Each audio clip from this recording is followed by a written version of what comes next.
Hey guys, welcome to Unit 1, Formative 2, day number 5. This is lesson 2.4. Okay, 2.4, variables on both sides. With this, we have three different cases that can occur. We have a normal answer, which is like x equals 4 or something like that.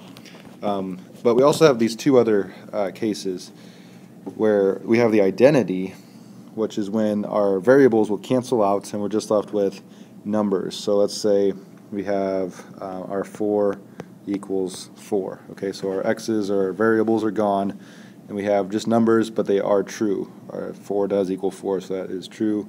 That's called the identity. The third type is no solution. That's when our variables are also gone and we're left with something like negative 3 equals 7. Okay, that's not true and therefore it's no solution. Okay? All right, let's try one of these. We have 3n minus 5 equals 7n plus 11. Okay, notice on both sides I cannot combine anything. Okay, none of my terms are like terms. And so what I have to do is move things to one side or the other. All right, so let's look at our terms with the variable. We have a 7n and a 3n. And I like to see which one's larger, and then I'm going to subtract from the other side to get it over there. So here I see my 7n is larger, so I want to get my 3n over to that side. And to do that, I need to subtract 3n on both sides. Okay, on my left side, positive 3n and negative 3n will cancel, leaving me with just negative 5. And that will equal 7n minus 3n is 4n. Then my plus 11, I'll bring that down. Okay, to get our n by itself, we need to subtract 11 on the right side. And when I do that, I have negative 5 minus 11 is negative 16 equals 4n. If I divide by 4, my n will be by itself now. And we all know that negative 16 divided by 4 is negative 4. And that will equal n. All right, number 2, we have negative n minus 24 equals 5 minus n. Again, I want to get my variables on the same side. So what I'm going to do here is I'm going to pick one since they're both the same and add n to this side. When I do that, negative n plus n will give me no more n's. We'll just have negative 24 left over. And on this side I'll have 5. And up I have negative n plus n. Those will cancel also. And so I just have negative 24 equals 5. Is that true? No, it is not. And therefore the answer here is no solution. Okay, number 3, we have 2 times the quantity x plus 6 equals negative the quantity 4x minus 36. Okay, so we have to distribute in this one a couple different times. On the left side, we need to distribute our 2 through to both terms there. So 2 times x is 2x.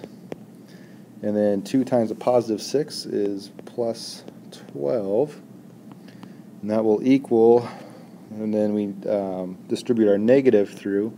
Remember, when it's just a negative out front, that changes the signs on the inside. So we'll have negative 4x now. And then changing the sign for the second part right here, that will make it a positive or plus 36. Okay, now I need to get my x's together. Again, I see which one is larger. Well, 2x is a lot larger than negative 4x, so I want to add my 4x over to both sides.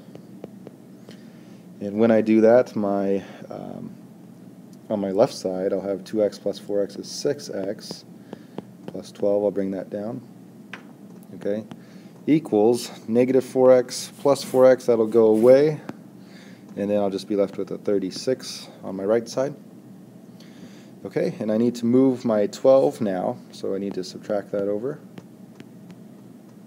When I subtract it over, I'm just left with 6x equals 24. 36 minus 12 is 24. Okay, divide by 6 on both sides to get my x by itself. I'll write it over here. X will equal 4. Okay, number 4, we have 2.5 times the quantity 4x minus 4 equals 2 plus 10x minus 12. Okay, don't look at this one and freak out. I know there's a lot going on, but let's just work through it slowly. Okay, the first thing I see on my left side is I need to distribute my 2.5.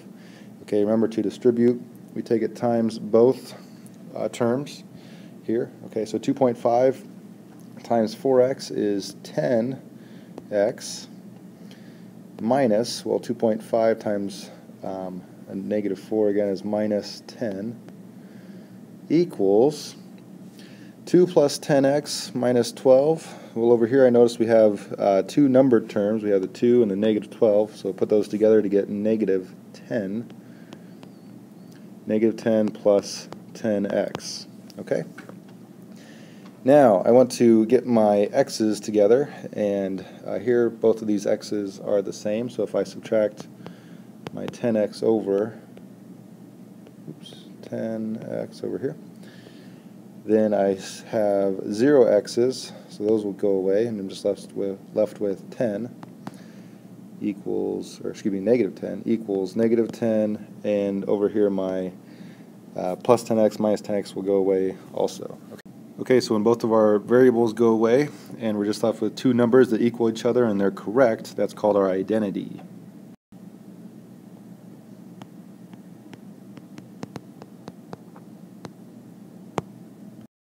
Okay, number 5, the last one, is 5g plus 4 times the quantity negative 5 plus 3g equals 1 minus g. Okay, again, we have to distribute our 4 through our quantity there. And when we do that, I'll bring down my 5g, we have 4 times negative 5 is negative 20 plus 12g, because 4 times 3g is 12g. That will equal just 1 minus g on our right side. Okay, now I have to get my g's together, and I notice here I can combine like terms on my left side. I have 5g and 12g, put those together to get 17g minus 20, and again bringing down my right side, 1 minus g here. Okay, I want to get that minus g from my right side over to my left side, so I'm going to add it over, plus a g. When I do that, I now have 18 g's minus 20 equals 1.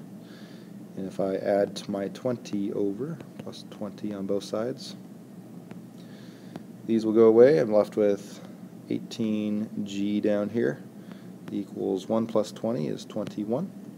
If I divide by 18, I'm kind of running out of room, but if I divide by 18 on both sides, I'm left with, over here I'll do g is going to equal 21 over 18. Okay, and lastly I need to simplify this. What goes into both 21 and 18? Well, 3 does, and we know 21 divided by 3 is 7, so I'll have g equals 7, and 3 goes into 18 how many times?